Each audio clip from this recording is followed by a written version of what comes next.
Bonsoir. Bien, pour moi, les étiquettes ne comptent pas. Ce qui compte dans la vie, c'est l'honnêteté, c'est le travail, et c'est surtout ne pas faire des promesses, pas promettre lorsqu'on a 1 franc en poche, de pouvoir en donner 10 000 aux gens qui vous ont fait confiance. Je crois que pour moi, le plus important, c'est de croire en quelqu'un, mais pas de croire sur des promesses électorales. Voyez-vous, ça, je n'y crois plus. À mon âge, à 63 ans, on ne croit plus à ces choses-là. Je crois qu'on peut croire en l'homme. Et ce que j'aime, c'est ce mot d'humanisme dedans. Humanisme, ça veut dire la compréhension, la tolérance, la liberté. Mais la liberté d'aller et de venir, la liberté politique, bien sûr, ça va de soi, mais également une liberté qui est très importante, la liberté d'entreprendre. Et j'avais repéré, voici une dizaine d'années, Olivier Cadic, avec son association Les Français libres d'entreprendre.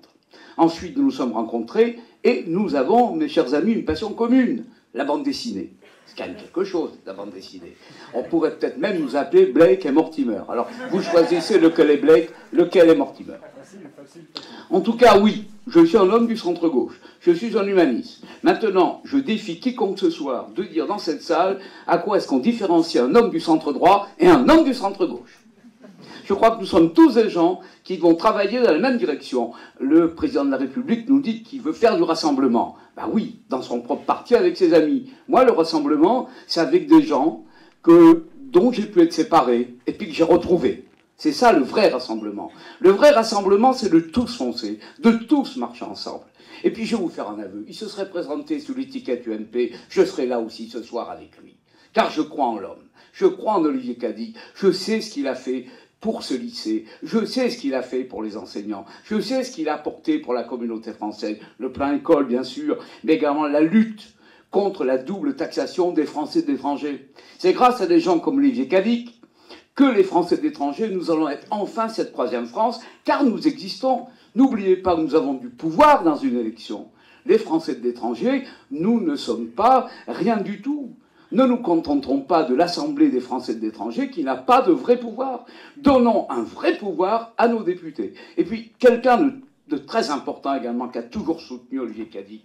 Et s'il y a une personne à qui je tiens à rendre hommage ce soir, c'est Joëlle Garriaud-Maylam, sénatrice des Français d'étrangers, qui a fait un travail admirable et qui a su choisir Olivier.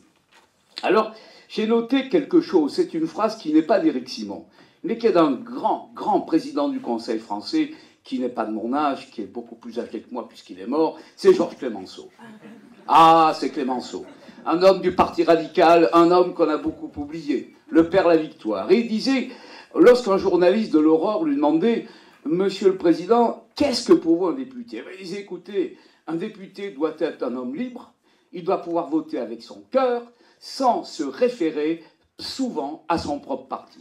Et je sais qu'Olivier Cadic, si on a besoin de lui, il sera là.